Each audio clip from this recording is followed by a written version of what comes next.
Bismillahirrahmanirrahim. Assalamualaikum warahmatullahi wabarakatuh. Alhamdulillahirabbil alamin. Wa bihi nasta'in ala umuri dunya wad din. Wassalatu wassalamu ala ashabil anbiya'i wal mursalin wa ala alihi wa sahbihi ajma'in. Amma ba'd. Dewan juri yang saya hormati dan saya takzimi,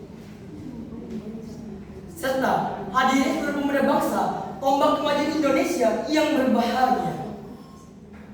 Pertama-tama, yang paling utama dan diutamakan oleh para ulama, marilah kita panjatkan puja dan puji syukur kita terhadap kehadirat Allah Subhanahu wa Ta'ala yang telah memberikan kita rahmat sehingga kita dapat berkumpul di acara yang istimewa ini. Salawat berikan salam, tak lupa kita curahkan kepada junjungan besar kita, Nabi Agung Muhammad SAW, yang telah memayungi kita dari panas yang mentari-mentari jahiliyah hingga kini kita berada di naungan Islam. Sebelum saya melanjutkan pidato saya, izinkan saya berpantun terlebih dahulu. Jalan-jalan beli bakpia, ditraktir oleh teman dekat. Dewan juri dan hadirin yang berbahagia, semoga Allah berikan kita semua rahmat. Amin Allahumma. Hadirin yang saya hormati, pintar dan peduli adalah perilaku manusia yang diciptakan oleh Sang Ilahi Rabbi. Pintar adalah kemampuan di mana kita diberi kemudahan untuk menuntut ilmu, memahami, menguasai ilmu yang kita pelajari dalam kehidupan sehari-hari. Sedangkan peduli berkaitan dengan emosi, empati, dan perhatian terhadap kesejahteraan orang lain. Sebagaimana Albert Einstein pernah berkata, "Try not to become a man of success, but rather try to become a man of value." Jangan hanya mengejar gelar kepintaran, tapi jadilah manusia yang membawa nilai dan kepedulian. Ini menunjukkan bahwa pintar saja tidak cukup tanpa nilai kemanusiaan dan kepedulian. Maka dari itu, berangkat dari paparan singkat yang saya sampaikan kepada seluruh hadirin diberikan nikmat sehat, izinkan saya membawakan pidato dengan judul Kecerdasan yang berhati nurani, penerus sejak bumi pergi.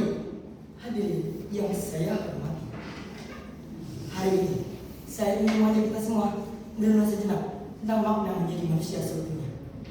Di zaman yang serba cepat ini, pintar saja tidak cukup.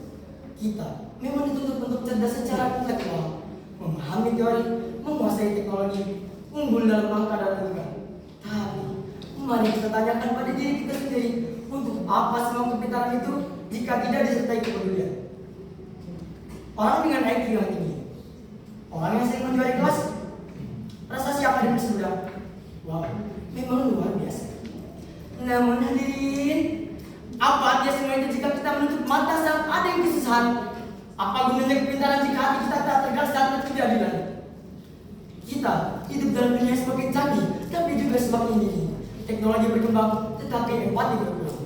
Kita tahu banyak hal, tapi seringkali lupa merasakan. Padahal ilmu tanpa nurani bisa melihat kesombongan, prestasi tanpa empati bisa menciptakan ketimpangan, dan sedangkan kecerdasan tanpa kepedulian bisa menjadikan kehancuran.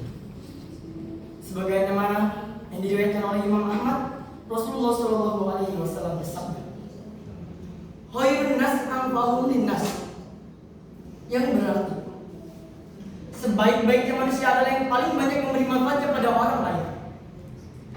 Dan juga menurut Daniel Goleman dari Harvard University, melalui konsep emotional intelligence, Daniel menekankan bahwa empati sebagai inti dari kepedulian. Orang yang peduli mampu mengenali emosi orang lain dan merespon dengan tepat. Menjadi manusia tidak hanya pintar, tetapi juga peduli. Daniel Goleman mengingatkan kita bahwa empati sebagai inti dari kecerdasan yang sesungguhnya. Sedangkan Abraham Maslow menegaskan kepedulian adalah kebutuhan dari kasih sayang yang mengikat manusia dalam relasi sehat. Karena itu, kecerdasan yang berhati nurani tidak hanya melahirkan pribadi yang berilmu, tetapi melahirkan pribadi yang bisa menyembuhkan luka, menguatkan semangat, dan menyebar kasih. Inilah bekal untuk menjadi generasi penerus bumi pertiwi yang berilmu sekaligus berperi kemanusiaan, yang membawa peradaban dengan cinta, tidak hanya dengan logika. Maka dari itu, kita menjadi manusia yang tidak hanya bangga dengan prestasi, tapi menjadi manusia yang peka terhadap perasaan. Menjadi pribadi yang tidak hanya ingin menang, tapi juga ingin menggandeng. Karena keberhasilan sejati bukan diukir dari berapa banyak prestasi, tapi dari berapa banyak orang yang kita bantu untuk bangkit. Peduli terhadap sekitar, peduli pada negara, dan peduli terhadap sesama. Karena hanya dengan itu kita bisa benar-benar disebut sebagai harapan masa depan Indonesia. Terima kasih atas perhatiannya. Semoga pidato ini bisa menjadi cahaya untuk kita semua, menjadi pribadi yang bisa menjadi pribadi yang tidak hanya menjadi pribadi yang bisa peduli satu sama lain lagi. Kurang lebihnya mohon maaf. Billahi taufiq wal hidayah. Wassalamualaikum warahmatullahi wabarakatuh.